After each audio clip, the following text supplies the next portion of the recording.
Bonjour et bienvenue pour ce nouveau rapport du lundi de Bordier. Les chiffres macroéconomiques les plus importants la semaine dernière étaient en Europe les indicateurs de confiance relativement décevants et pour les États-Unis la révision en hausse du PIB du deuxième trimestre, les commandes de biens durables et la confiance du consommateur plutôt meilleure qu'attendue. Mais les chiffres les plus attendus étaient ceux des prix à la consommation, les PCE de juillet, et ils étaient comme attendu en hausse de 0,2% sur un mois et de 2,6% sur un an, et même plus 2,9% pour le corps PCE, c'est-à-dire en légère accélération, comme vous le voyez ici sur le graphique.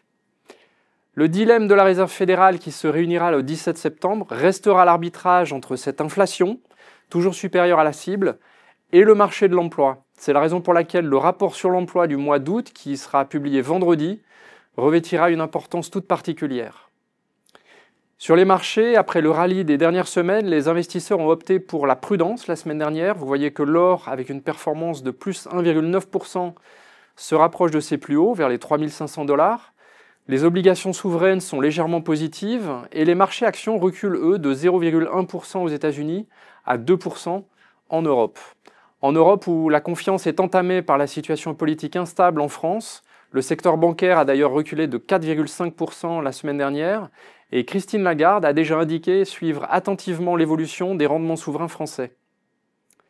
Dans nos portefeuilles, nous restons constructifs sur Nvidia. Le titre a bondi de 29% ces 3 derniers mois et les résultats du deuxième trimestre publiés la semaine dernière ont dépassé les attentes. La visibilité est relativement bonne selon nous pour les 2 prochains trimestres. Le vrai test viendra avec la nouvelle génération de puces, Rubin.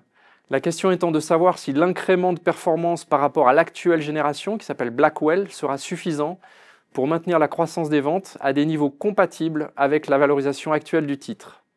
Nous en reparlerons. C'est tout pour aujourd'hui, merci de votre attention et à la semaine prochaine.